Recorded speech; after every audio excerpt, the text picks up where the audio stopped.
Welcome to Real Estate Coaching Radio, starring award-winning real estate coaches and #1 international best-selling authors, Tim and Julie Harris. This is the #1 daily radio show for realtors looking for a no BS, authentic, real-time coaching experience. What's really working in today's market, how to generate more leads, make more money, and have more time for what you love in your life. And now your hosts, Tim and Julie Harris. Welcome back. This is part 3 of 10 secrets how to stop worry and doubt. And man, Julie, did we pick the perfect topic considering the fact of what's going on over in the Eastern European countries. It's Seriously. Really kind of shockingly good timing. Yes, that, inflation, all the drama, all the normal stuff, plus, a little war in Europe. Yeah, exactly. A little war in Europe. On a brighter note, I Yes, am please. paying attention to, because we have to keep this practical and tactical Indeed. after all, interest rates are going down. I know. That's fantastic news. And inventory is starting to inch up. Exactly. So that is the exact scenario that minus the war in Europe. That's the exact scenario you want to have going into the spring market. So Using one of our points from yesterday, what are you grateful for? Those are two things we can all be grateful for. And a point from yesterday as well, which the essence of it was it's too soon to tell. Indeed. So don't get too mired in the disappointments and don't over-celebrate the wins because it's too soon to tell. Things change so quickly nowadays. Just stay the course and realize that you're on a long-term mission. You and I, actually, I'm looking at point number 8. We're about to roll in here. You and I were talking this morning about one of the, as we were researching this topic, the different concepts of the usage of time. Mm-hmm. And as we were walking to the gym this morning, and it is kind of fascinating when you do put things in context of everything having a cost, and the cost isn't in the literal dollars and cents, sense. It's in the time cost sense. In other words, by listening to this podcast, it's costing you your time that you don't get back. By doing whatever you're going to do after this and doing whatever you're going to do, later today, those are things that are going to have a cost associated with them, but not in the literal sense. The cost is actually much more visceral because the cost is your time, the amount of time you have to live. So it's fascinating, really, when you really drill down on a lot of the Stoic principles of life. That, I think, is one of the strongest that's one of the strongest things you can do to positively affect your mindset when you find yourself wasting time, when you find yourself being too pulled into the concept of everything should be easier than it actually is. You're starting to then realize that the actual work of real estate and doing what you don't want to do when you don't want to do it at the highest level in alignment with being of service to other people, right? That's going to be your North Star. When you're following that path, you actually spend less time doing what you don't want to do when you don't want to do it at the highest level because you're able to compact a lot of your work that you would normally be taking months to do. Mm-hmm. You can actually accomplish it in weeks because of the fact that you're using your time so much more focused on the activities that are actually going to result in you helping people and getting paid. Does all that make sense? I love that concept, and there's been a lot of great books written on this. And I, with coaching clients, we kind of talk about having a time warp, that you're really blessed in real estate, that nobody is saying that you have to work 40 hours or you suck. This is a 40-hour work week, and you're going to clock in, you're going to punch in, you're going to punch out.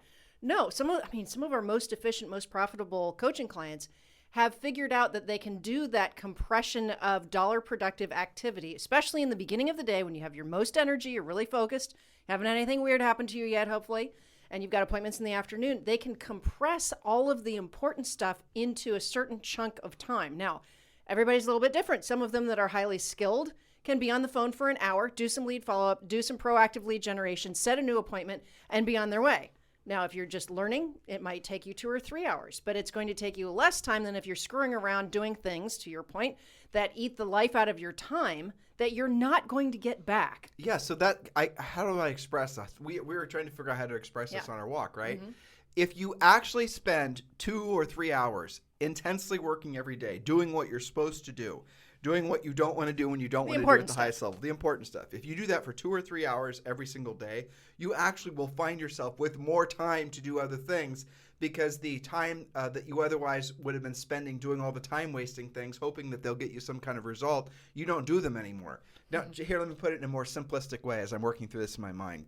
If you wake up in the morning, if you follow a schedule, if you essentially follow what we prescribe to you in our coaching program, and you get the real work done by, let's say, 11 a.m., That means that you have compacted into a few hours every single day. What some agents, in one day, you'll have done more actual work than what most agents will do in the entire week. This is very true. Now, if you do that every single day, start out by doing it 1 day a week, then 3 days a week, then 5 days a week. And then what happens is you will be able to move past your essentially, some of you guys don't like this word, but it is what it is. You'll blow past your competitors because you're outworking them. Like if you this is the funny, there's a couple things that if you can just I think do this, you will find a lot of things are much easier for you. Have energy and enthusiasm for what you do and outwork your competitors. You don't even have to be the youngest, the oldest, the smartest, the most skilled. If you have energy and enthusiasm and you outwork your competitors, and not by outworking, it's not just pure time that you put in, it's what you're doing with that time, you will win every single time. You might say outsmart in a sense because of the way you're spending your time is smarter and more productive. I don't think it takes that much intelligence to follow No, what I'm saying is like in terms of how you engineer your day. You're smarter about what you're doing. I don't think it takes that much intelligence to follow our coaching program. No. It's very simple, right? It's true. Yeah. I mean, honestly, we have people that are at the same time learning our coaching. They're also learning to speak English. They're also, going through any number of things. They just relocated. You can do it. None of this is difficult. And one of the things that I love about the Stoics, this podcast series that we're doing, is that they have that sense of simplicity as well. What you were talking about with compressing your time into things that matter, and to do that repetitively. Once you learn to do it, it's not just doing it once a week. That's not going to get you anywhere. It's doing it, 3 days a week, then 5 days a week, and seeing your results and getting better and honing your skills. Well, that was a point from yesterday, the accumulation effect, or maybe the day before that, is that your work accumulates, your results accumulate. So you can really turn that around and use it to your advantage. I think that's, really critical that you are sensitive to your time. So 10 secrets how to stop worry and doubt. Point number 8, Julie. Point number 8, go for a walk. We were just talking about our walk. Do it every day. Be outside. This is a Stoic point from Nietzsche. Nietzsche said, only ideas you have when walking have any worth. Exercise your body and your mind. Gratitude and appreciation will wash over you. There is something that happens when you're outside of your office, outside of your car, your environment, when you're literally outside, Zoe would say, in nature. But go on a walk. I know that both Emerson and Thoreau, they were big fans of that, and a lot of their works were based on thoughts and ideas that they had during their walks. Well, because this goes back to a fundamental principle that you and I always talk about in our books and our coaching, is that working on your mindset, generally speaking, is a massive waste of time. Sitting around reading, writing, journaling, sitting around, those things have value, but those things without actual action, without actually putting yourself, so what a lot of you will do is you'll spend too much time getting ready to get started, making your plan, plotting your plan, figuring out what's wrong with you, organizing your office, right? Thinking about why you think the way you think, all this time. That's not real work. No, that is not productive work. That's not even, exactly. It's not productive work. You're not putting yourself in a position to help people and make money. So if you focus on, well, what am I doing today, right now to help people? What are you doing right now, today, later today, earlier today? What did you do to actually help people? What did you do to help somebody actually do a real estate transaction? Did you actually directly have a conversation with the decision-making adult about buying or selling real estate? You probably didn't. You probably did a lot of other things that were essentially avoiding the real work of real estate. True.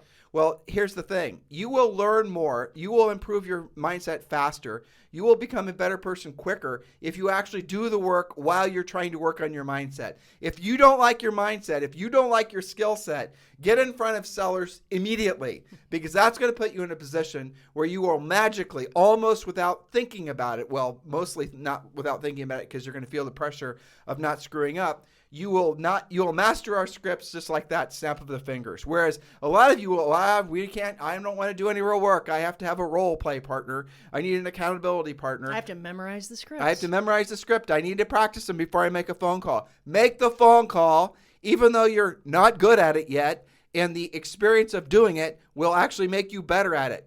Role play with the seller. They don't know any better. That's right. They do not have a copy of the script. And by the way, chances are you amateurishly, contacting a seller, using our scripts, again, amateurishly, are still probably 1,000 times better than everyone else that's contacting them. And for the most part, agents have lost their backbone and do not even know how to have direct conversations any longer. Assuming they even try to. Exactly. So at best, they're Facebooking them and sending them letters. So if you're making a call to somebody, even if it's not perfect, do not worry about it. Make the call anyway, and you'll be absolutely shocked by how fast you can put yourself in a position to help people and make money. And you know what's interesting about that? When you lead with the activity that is centered around profitability, everything you just rattled off, your mindset after doing that is completely different than somebody who gives more credit to their mindset up front without doing the actual work. Right. The thoughts change as a result of the activity. You gain confidence, you gain skill, you know things that you didn't know before you picked up the phone.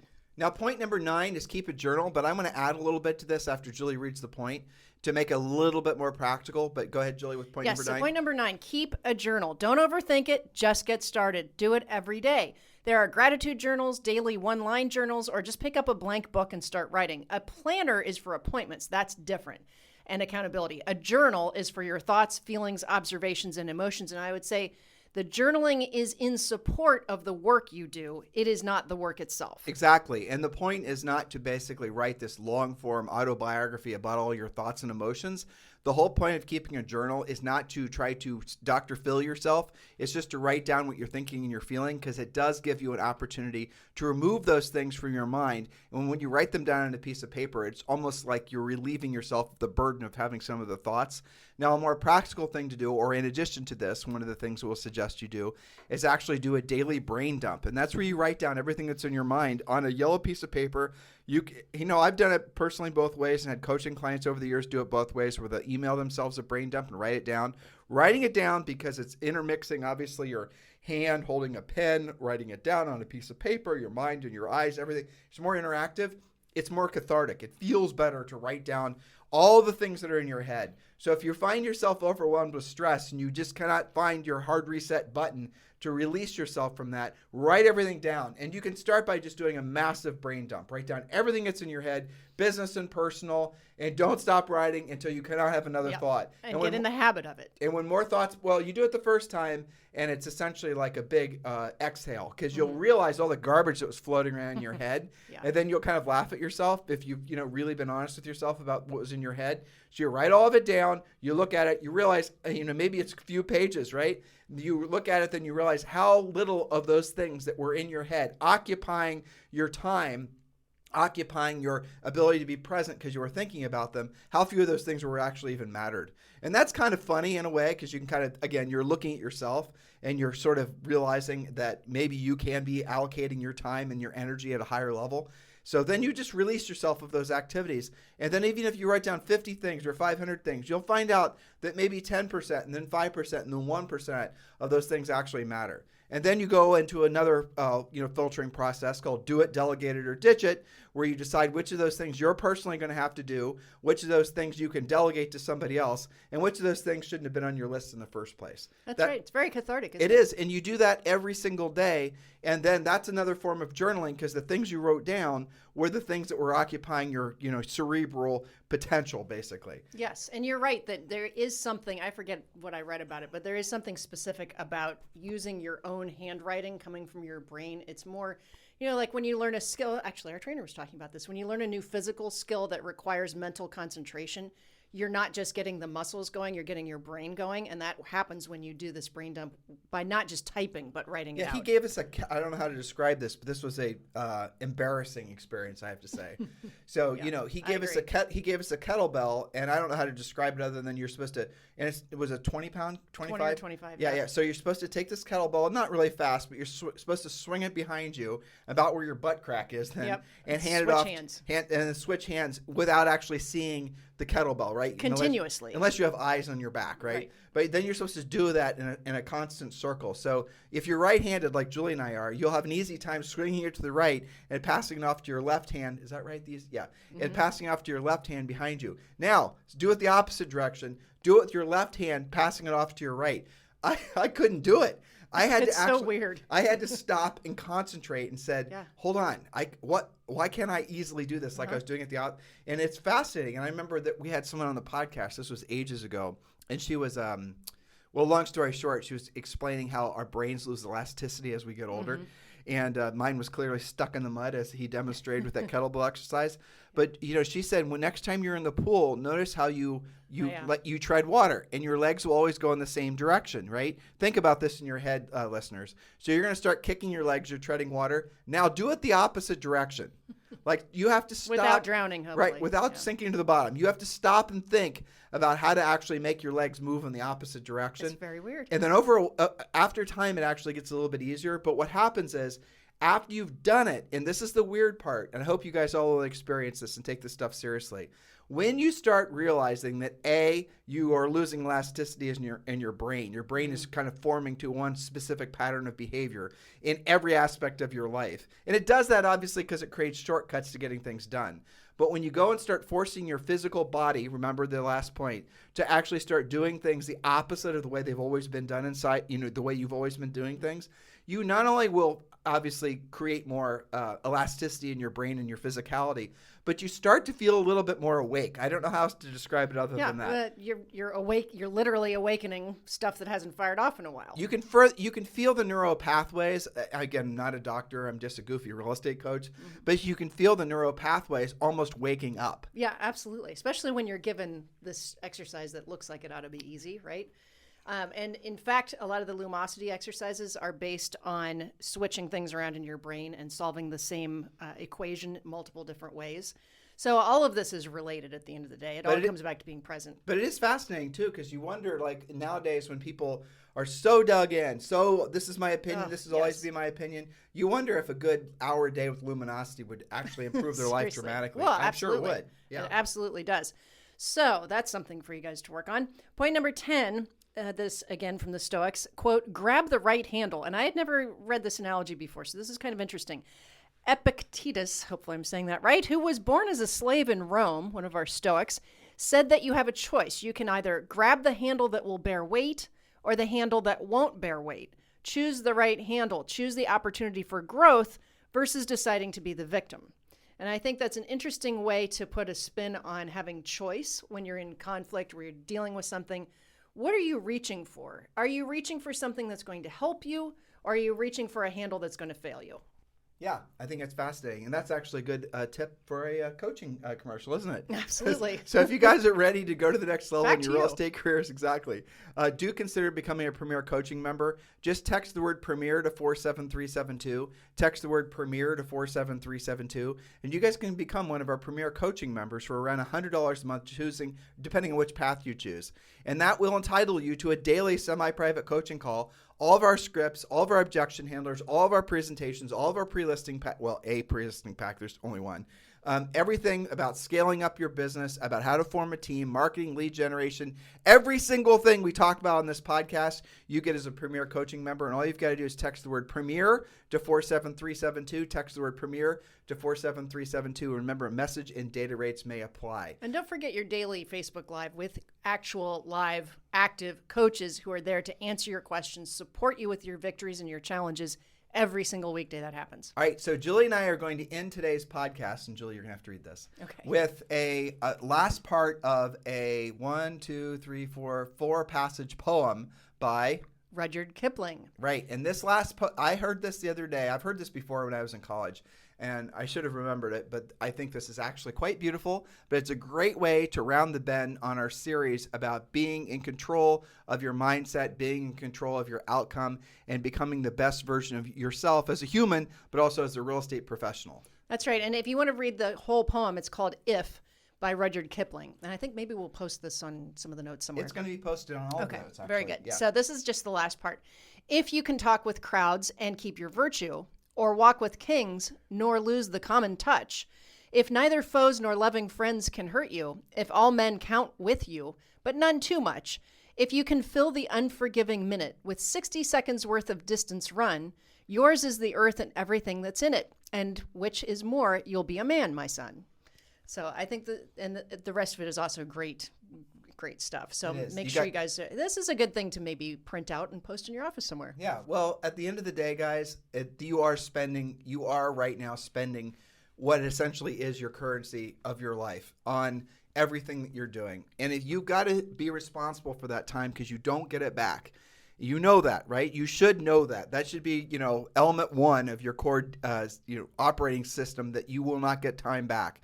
So if you're right now contemplating spending a lot of time doing things that will not move you towards your highest and truest purpose on this planet, which is being of service to other people, and by the way, earning what you have a right to earn in terms of, becoming rich, right? Rich is where your money works for you. You no longer have to work for your money. When you're rich and that money is working for you, you are on your way to achieving the life goal of everyone if they really were to drill down on it, which is freedom.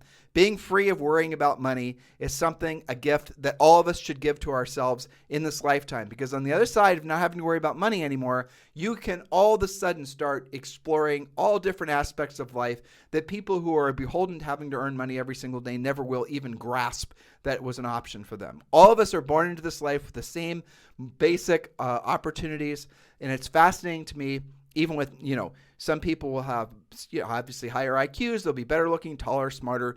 Some of them are born on third base. It does not really matter. At the end of the day, what gets you to where you want to go in life is, and some people say, well, you have to have a big why, or you have to have a big motivation. What's your, whatever it is. Well, if you read and study and, even all these ancient philosophies, what you'll discover, what people want more than anything else, is freedom. Freedom of work, freedom from worry, freedom from tyranny, freedom from, really the things that all of us have normalized and just accepted. What if you can wake up in the morning and you can have a complete and total sense of autonomy and freedom to think what you want to think, do what you want to do, be with the people you want to be with, live where you want to live, vote who you want to vote for, not just who you feel pressured to vote for. Everything in your life is within your control. You become a better person. You can all of a sudden start creating things that are miraculous, that maybe even your present mental state or emotional state you can't even imagine you're capable of. But you are capable of extraordinary things. That's how God made you. So your number one mission, and this is the reason, if you really cut to it, that you got a real estate license, was so that you can be free.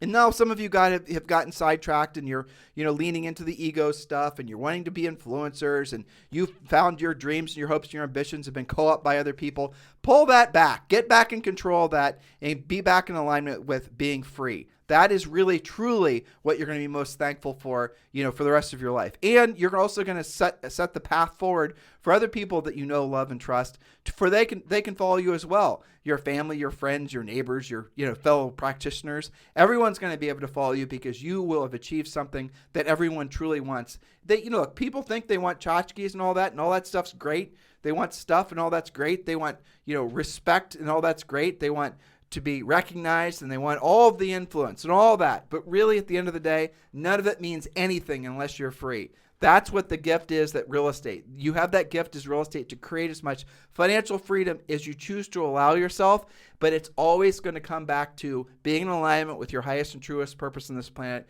which is being of service to other people. And then once you've realized that is your highest and truest purpose on this planet, then you sure as heck better learn how to be of service to other people on this planet. And it's not making TikTok videos, and you know it. So stop doing this silly stuff and get to work.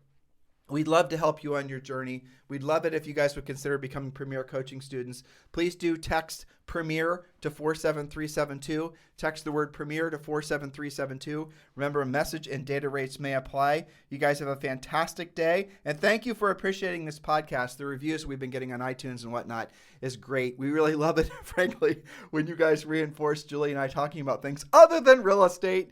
It's kind of a nice break for us. And thank you for giving us 5-star reviews on iTunes. And thank you for subscribing and liking us on YouTube and the rest of it. Please do, if you've not yet, do give us a 5-star review on iTunes or on Stitcher or whatever we're on Spotify or everywhere. This is the number one listened to daily podcast for real estate practitioners. We always sincerely appreciate the love and the support we get from all of you guys. It means a lot to us because it tells us that we're on track. Julie and I think we are sometimes, but sometimes we can get a little off track. It's entirely possible. We have thousands of coaching clients all over the country. We have millions of listeners all over the world. We've sold, I don't even know how many books so far, and we hear from all of you. But sometimes we will get lost in the noise. And if you guys are going to, if you want to give us a suggestion for the show, if you think we need course correction, I don't care if you're a new agent or a grizzled veteran agent, we listen to what you guys say. It matters to us. You can always text me directly at 512-758-0206, 512-758-0206. That is my real cell phone number. Don't call, do text.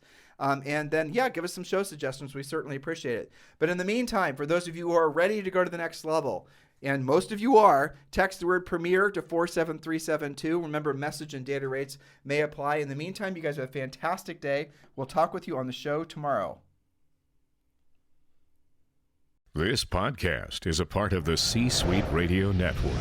For more top business podcasts, visit c-suiteradio.com.